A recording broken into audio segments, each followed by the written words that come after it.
Hello नमस्कार साथियों, आप सबों को फिर से अपना यूट्यूब चैनल माँ आशा ईएस पॉइंट में स्वागत है। मेरे साथियों, इस वीडियो में मैं आपको क्लास 12th हिंदी के अध्याय 4 जो आपका अर्धनारीश्वर शीर्षक है, जिसके लेखक है रामधारी सिंह दिनकर, जो कि एक निबंध है, उसके सभी ऑब्जेक्टिव क्वेश्चन को हम सॉल्व करने वाले हैं। इसी वजह से आप लोग इस वीडियो को ध्यान से अंत तक देखेंगे। और अगर आप हमारे यूट्यूब चैनल पे नए आए हैं तो प्लीज़ एक बार इसको सब्सक्राइब करेंगे, लाइक करेंगे और अपने दोस्तों को भी शेयर कर देंगे। चलिए, सबसे पहले हम ऑब्जेक्टिव करने से पहले हम लेखक परिचय के विषय में थोड़ा जानते हैं, क्योंकि आपके ऑब्जेक्टिव क्वेश्चन जो पूछा जाएगा वो लेखक परिचय से भी रहता है। इसलिए आपको बहुत इम्पोर्टेंट है इसको देखना। तो सबसे पहले हम रामधारी सिंह दिनकर जी का जन्म और मृत्यु के विषय में ज़रूर हम याद रखेंगे। तो इसका जन्म जो है 23 सितंबर 1908 ईस्वी को हुआ था। 23 सितंबर 1908 ईस्वी को हुआ था। और इसका अगर निधन की बात किया जाए तो ये हो गया इसका 24 अप्रैल 1974 ईस्वी को इसका निधन हुआ था, यानी कि मृत्यु हुआ था। जन्म स्थान सिमरिया बेगूसराय बिहार में सिमरिया बेगूसराय में पड़ता है, हुआ था इसका जन्म। माता पिता की अगर बात किया जाए तो मनरूप देवी एवं रवि सिंह। मनरूप देवी इसके माताजी का नाम था और रवि सिंह इसके पिताजी का नाम था।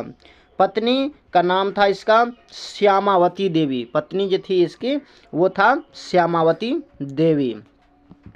अगर लेखक के जीवन के बारे में अगर बात किया जाए तो शिक्षा जो है ये प्रारंभिक शिक्षा गांव और उसके आसपास 1928 ईस्वी में मोकामा घाट रेलवे हाई स्कूल से मैट्रिक परीक्षा पास किया। उसके बाद 1932 ईस्वी में पटना कॉलेज से बीए ऑनर्स इतिहास से। देखिए, कई बार आपको क्वेश्चन ऐसे पूछा जाता है कि रामधारी सिंह दिनकर जी ऑनर्स पेपर उसका यानी कि उसका क्या था, किस विषय में ऑनर्स किया था। तो हिस्ट्री में ऑनर्स किया था। और कहाँ से किया था, तो ये हो गया पटना कॉलेज से किया था 1932 में। एक ऑब्जेक्टिव तो ये भी हो गया। वृत्ति की अगर बात किया जाए तो प्रधानाध्यापक भी रहे हैं। HE स्कूल बरबीघा सब रजिस्ट्रार सब डायरेक्टर भी रहे हैं। जनसंपर्क विभाग बिहार विश्वविद्यालय में हिंदी के प्रोफेसर थे। भागलपुर विश्वविद्यालय में उपकुलपति थे। हिंदी सलाहकार के रूप में भी कार्य किया। साहित्यिक अभिरुचि की अगर बात किया जाए तो 1925 में छात्र सहोदर में पहली कविता प्रकाशित किए। देश यानी कि पटना प्रकाश बेगूसराय प्रतिमा कन्नौज में छात्र जीवन में अनेक रचनाएं प्रकाशित किया। और 21 वर्ष की अवस्था में पहली कविता पुस्तक प्रणभंग प्रकाशित किया। कृतियाँ की अगर बात किया जाए तो प्रमुख काव्य कृतियाँ था प्रणभंग, रेणुका, हुंकार। देखिए, प्रणभंग जो है ये 1929 में लिखा, रेणुका 1935 में लिखा, हुंकार 1938 ईस्वी में, रसवंती 1940 में, कुरुक्षेत्र 1946 में, रश्मि रथी बहुत इंपॉर्टेंट है ये 1952 में, नील कुसुम 1954 में, उर्वशी 1961 में, परशुराम की प्रतीक्षा 1963 में, कोमलता और कवित्व 1964 में, हारे को हरिनाम 1970 आदि में लिखा। आपको ध्यान रखना है, कह देगा कि रेणुका किसकी कृतियां हैं, तो रामधारी सिंह दिनकर। कुरुक्षेत्र किसने लिखा, रामधारी सिंह दिनकर। रश्मि रथी किसने लिखा, रामधारी सिंह दिनकर। उर्वशी किसने लिखा, रामधारी सिंह दिनकर। और हारे को हरिनाम ये सब रामधारी सिंह दिनकर जी ही लिखे हैं। प्रमुख गद्य कृतियाँ की अगर बात किया जाए तो मिट्टी की ओर 1946 और अर्धनारीश्वर 1952, संस्कृति के 4 अध्याय 1956 में लिखा। काव्य की भूमिका 1958 में, वट पीपल 1961 में, शुद्ध कविता की खोज 1966 में, दिनकर की डायरी 1973 आदि में लिखा है। संस्कृति के 4 अध्याय किसने लिखा, तो रामधारी सिंह दिनकर याद रखेंगे आप। शुद्ध कविता की खोज 1966 में, दिनकर की डायरी, इसे दिनकर की डायरी से पता चल जाएगा कि ये रामधारी सिंह दिनकर जी ही लिखे हैं। अगर पुरस्कार की बात किया जाए तो पुरस्कार एवं सम्मान संस्कृति के 4 अध्याय पर साहित्य अकादमी एवं उर्वशी पर भारतीय ज्ञानपीठ पुरस्कार, राज्यसभा के संसद पद्म भूषण एवं कई अलंकारों से सम्मानित किया गया। राष्ट्र कवि के रूप में समादत्त है। रामधारी सिंह दिनकर को राष्ट्र कवि कहा जाता है। आपसे क्वेश्चन करेगा इनमें से कौन राष्ट्र कवि है, तो रामधारी सिंह दिनकर। या किसे राष्ट्र कवि कहा जाता है, तो रामधारी सिंह दिनकर आप याद रखेंगे। चलिए दोस्तों, अब इसके जो है सभी ऑब्जेक्टिव क्वेश्चन को सॉल्व करते हैं। और इनमें से जितना आपको याद होगा आप हमें कमेंट में बताते जाएंगे। फास्ट में इसके सभी क्वेश्चन को चलो हम लोग सॉल्व करते हैं। प्रथम क्वेश्चन है, अर्धनारीश्वर शीर्षक निबंध में शंकर और पार्वती का किस प्रकार का रूप वर्णित किया गया है। देखिए ये जो यहाँ लिखा हुआ है ये समझिए 2023 में पूछा गया है, ये क्वेश्चन पूछा गया है। अर्धनारीश्वर शीर्षक निबंध में शंकर और पार्वती का किस प्रकार का रूप वर्णित है, आदर्श, यथार्थ, कल्पित और वास्तविक। तो ये जो अर्धनारीश्वर है ये किस प्रकार का रूप है, तो इसका जो करेक्ट आंसर होगा वो हो जाएगा आपको कल्पित, सी इसका करेक्ट आंसर होगा। नेक्स्ट प्रश्न है आपके सामने, रामधारी सिंह दिनकर किस विश्वविद्यालय में उप कुलपति के पद पर रहे, भागलपुर विश्वविद्यालय, रांची विश्वविद्यालय, पटना विश्वविद्यालय, पाटलिपुत्र विश्वविद्यालय। तो इसका जो करेक्ट आंसर होगा वो हो जाएगा आपको भागलपुर विश्वविद्यालय, ये इसका करेक्ट आंसर होगा। अब नेक्स्ट प्रश्न है आपके सामने, नारी और नर एक ही द्रव की ढली दो प्रतिमाएं हैं, किस रचनाकार की पंक्ति है, मलयज, जयप्रकाश नारायण, रामधारी सिंह दिनकर और भगत सिंह। तो इसका करेक्ट आंसर हो जाएगा आपको सी यानी कि रामधारी सिंह दिनकर। अब नेक्स्ट प्रश्न है आपके सामने, नारी और नर एक ही द्रव की ढली दो प्रतिमाएं हैं, यह पंक्ति किस शीर्षक पाठ की है। तो ये हो जाएगा आपको अर्धनारीश्वर, सी इसका करेक्ट आंसर होगा। नेक्स्ट प्रश्न है आपके सामने, दिनकर जी को निम्न में से कौन सा पुरस्कार दिया गया था, पद्मश्री, पद्म भूषण, पद्म विभूषण या पद्म। इसका जो करेक्ट आंसर होगा वो हो जाएगा आपको बी यानी कि पद्म भूषण का इसका जो है पुरस्कार दिया गया था। नेक्स्ट प्रश्न है आपके सामने, अर्धनारीश्वर पाठ के लेखक कौन है या अर्धनारीश्वर किसकी रचना है।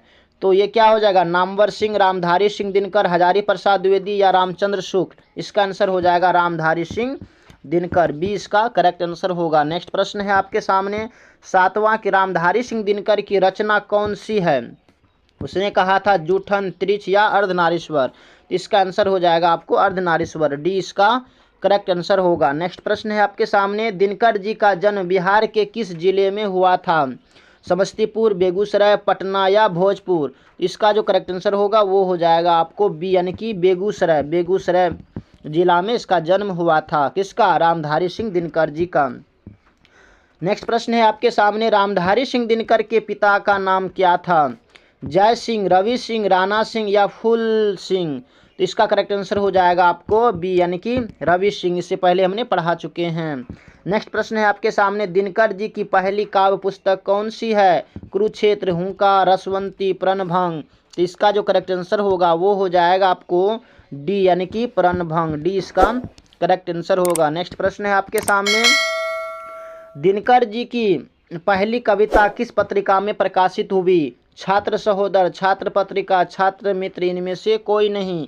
इसका करेक्ट आंसर हो जाएगा आपको ए यानी कि छात्र सहोदर, ए इसका करेक्ट आंसर होगा। नेक्स्ट प्रश्न है आपके सामने, दिनकर जी की पहली कविता कब प्रकाशित हुई, 1920, 1925, 1930, 1935। तो इसका जो करेक्ट आंसर होगा वो हो जाएगा आपको बी यानी कि 1925 में। नेक्स्ट प्रश्न है आपके सामने, निम्न में रामधारी सिंह दिनकर की रचना कौन है, शिशुपाल वध, नल दमयंती, उर्वशी, रहस्य कथा। इसका जो करेक्ट आंसर होगा वो हो जाएगा आपको सी यानी कि उर्वशी। नेक्स्ट प्रश्न है आपके सामने, बुद्ध और महावीर ने नारियों को कौन सा अधिकार दिया, संन्यास लेने का, भिक्षुनी होने का, पति के त्याग का, इनमें से कोई नहीं।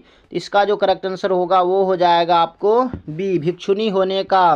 नेक्स्ट प्रश्न है आपके सामने, पुरुष जब नारी के गुण लेता है तब वह देवता बन जाता है, किंतु नारी जब नर के गुण सीखती है तब वह राक्षस हो जाती है, किसका कथन है। तो इसका जो करेक्ट आंसर क्या होगा, आपके सामने ऑप्शन है दिनकर जी का, रविंद्रनाथ का या प्रेमचंद्र का या इनमें से कोई नहीं। तो इसका जो करेक्ट आंसर होगा वो हो जाएगा आपको प्रेमचंद्र का, सी इसका करेक्ट आंसर होगा। नेक्स्ट प्रश्न है आपके सामने, अर्धनारीश्वर का किस विद्या से संबंध है, निबंध, कहानी, एकांकी या व्यंग। तो अर्धनारीश्वर यह क्या है, यह क्या है, निबंध है, ये इसका करेक्ट आंसर होगा। नेक्स्ट प्रश्न है आपके सामने, अर्धनारीश्वर शीर्षक पाठ में कौन स्वयं वृत्त पर बन गया और नारी को उसने कली मान लिया? युवक, युवती, जनता या पुरुष? तो इसका जो करेक्ट आंसर होगा वो हो जाएगा आपको डी यानी कि पुरुष। नेक्स्ट प्रश्न है आपके सामने, नारी तो हमहू करी तब न किया विचार, जब जानी तब परिहरी नारी महाविकार। यह पंक्ति किस पाठ से है? कहते यह पंक्ति कहाँ से लिया गया है? तो इसका जो करेक्ट आंसर होगा वो हो जाएगा आपको अर्धनारीश्वर से लिया गया है, ये इसका करेक्ट आंसर होगा। नेक्स्ट प्रश्न है आपके सामने, निम्नलिखित में कौन सी रचना दिनकर जी की नहीं है? कहते हैं इनमें से कौन सी रचना दिनकर जी नहीं लिखी है? उर्वशी, रश्मिरथी, जूठन या कुरुक्षेत्र? तो मेरे साथियों उर्वशी भी लिखे हैं, जो है उर्वशी भी लिखे हैं और रश्मिरथी भी लिखे हैं, कुरुक्षेत्र भी लिखे हैं। ये बोलते हैं कि जी नहीं, इनमें से कौन सी रचना दिनकर जी की नहीं है? तो ये जूठन नहीं है, इसको ओम प्रकाश वाल्मीकि जी लिखे हैं। इसका करेक्ट आंसर हो जाएगा आपको सी। नेक्स्ट प्रश्न है आपको, निम्नलिखित में कौन सी रचना दिनकर जी की है? सदियों का संताप, परशुराम की प्रतीक्षा, दरियाई घोड़ा, रसातल यात्रा? तो इसका जो करेक्ट आंसर होगा वो हो जाएगा आपको बी यानी कि परशुराम की प्रतीक्षा। नेक्स्ट प्रश्न है आपके सामने, दिनकर जी को किस कृति पर भारतीय ज्ञानपीठ पुरस्कार प्राप्त हुआ? अर्धनारीश्वर, उर्वशी, हुंकार या कुरुक्षेत्र? तो इसका जो करेक्ट आंसर होगा वो हो जाएगा आपको बी यानी कि उर्वशी। नेक्स्ट प्रश्न है आपके सामने, युद्ध और शांति की समस्या पर लिखी गई काव्य कृति है? नील कुसुम, कुरुक्षेत्र, द्वंद्व गीत या रश्मिरथी? इसका करेक्ट आंसर हो जाएगा आपको बी यानी कि कुरुक्षेत्र, बी इसका करेक्ट आंसर होगा। नेक्स्ट प्रश्न है आपके सामने, अर्धनारीश्वर कल्पित रूप है? किसका कल्पित रूप है? शिव और पार्वती का, राम और सीता का, राधा और कृष्ण का, विष्णु और लक्ष्मी का? तो इसका करेक्ट आंसर हो जाएगा आपको ए, शिव और पार्वती का। नेक्स्ट प्रश्न है आपके सामने, गांधारी थी कौन? दुर्योधन की माँ, अर्जुन की माँ, कृष्ण की माँ और बलराम की माँ? ये बहुत सिंपल क्वेश्चन है, इसका आंसर हम नहीं बताएंगे बल्कि आप बताएंगे इसका करेक्ट आंसर क्या होगा। नेक्स्ट प्रश्न है आपके सामने, प्रेमचंद्र थे कौन थे? गीतकार, कथाकार, फिल्मकार या संगीतकार? तो इसका करेक्ट आंसर हो जाएगा आपको बी यानी कि कथाकार। प्रेमचंद्र जो थे ये कौन थे? कथाकार थे। नेक्स्ट प्रश्न है आपके सामने, दिनकर जी का जन्म कब हुआ था? 23 सितंबर 1908, 22 सितंबर 1912, 28 सितंबर 1911, 25 सितंबर 1913? तो इसका जो करेक्ट आंसर होगा वो हो जाएगा आपको 23 सितंबर 1908, ए इसका करेक्ट आंसर होगा। अब नेक्स्ट प्रश्न है आपके सामने, दिनकर जी किस युग के कवि हैं? बहुत इंपॉर्टेंट क्वेश्चन है। भारतेंदु युग, छायावाद युग, छायावादोत्तर युग या नव काव्य आंदोलन युग? तो मेरे साथियों इसका करेक्ट आंसर हो जाएगा आपको सी यानी कि छायावादोत्तर युग। नेक्स्ट प्रश्न है आपके सामने, संस्कृत के 4 अध्याय किसकी कृति है? गुलाब दास, हजारी प्रसाद द्विवेदी, आचार्य सीता राम चतुर्वेदी या रामधारी सिंह दिनकर? तो इसका करेक्ट आंसर हो जाएगा आपको डी, रामधारी सिंह दिनकर। नेक्स्ट प्रश्न है आपके सामने, कौन सी कृति रामधारी सिंह दिनकर की लिखी हुई है? शुद्ध कविता की खोज, पुनर्नवा, स्मृति की रेखा, कविता के नए प्रतिमान?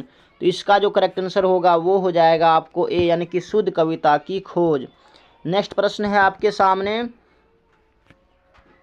मेरे साथियों जितने भी इसमें मोस्ट इंपॉर्टेंट ऑब्जेक्टिव क्वेश्चन था हमने सबको सॉल्व किए हैं। बाकी इनमें से आपको कितना याद था आप हमें कमेंट में बताएंगे। अगर आपको ये वीडियो पसंद आया होगा तो प्लीज़ आप हमारे यूट्यूब चैनल को भी सब्सक्राइब करेंगे, लाइक करेंगे और अपने दोस्तों को भी शेयर करेंगे।